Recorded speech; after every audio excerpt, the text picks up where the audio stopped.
বুঝতে পারলাম আসলে খুবই ছোট বয়সে আসলে খুব সুন্দর একটা উদ্যোগ নিয়েছে উনি, আমাদের সবার উচিত তাকে অ্যাপ্রিসিয়েট করা। তারপরে এই হচ্ছে তাদের মেনু কার্ড এবং এখন হচ্ছে অর্ডার দেওয়ার পালা। ও আর হ্যাঁ, আপনাদের তো বলাই হয় নাই, আমার সাথে গেছে শফি ভাই এবং শাকিল ভাই। অনেকদিন পরই মূলত ওদের দুইজনকে একসাথে পাওয়া গেছে। অনেক বকবক করা হয়ে গেল, চলেন এবার খাবারের দিকে একটু মনোযোগ দিই। আমরা মূলত নিয়েছিলাম তাদের মোস্ট ফেমাস একটা item, wanted meatball pizza and সাথে ড্রিঙ্কস। আর হ্যাঁ, তোমরা যারা এতক্ষণ ধৈর্য ধরে ভিডিওটা কন্টিনিউ করেছো, তোমাদের জন্য একটা অফার রয়েছে। তোমরা যদি আমার রেফারেন্স ইউজ করো তাহলে কিন্তু তোমরা এখানে 15% পর্যন্ত ডিসকাউন্ট পেয়ে যাবা। সো আর দেরি কেন, তোমরা যারা খাবারের মধ্যে স্বর্গীয় সুখ খুঁজে পাও, অর্থাৎ ফুড লাভার যারা আছো, তোমরা চলে আসতে পারো হেভেন ক্যাফে এন্ড রেস্টুরেন্টে, যেটা কক্সবাজারের একদম প্রাণ কেন্দ্রে কালো দোকানে অবস্থিত। সো আমি মূলত পিজাগুলো ডিস্ট্রিবিউট করতেছিলাম, সবার মধ্যে সার্ভ করে দিচ্ছিলাম।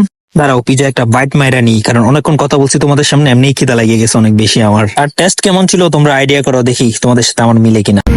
ব্রো, টেস্ট কেমন? অ্যাকচুয়ালি আমি নিজের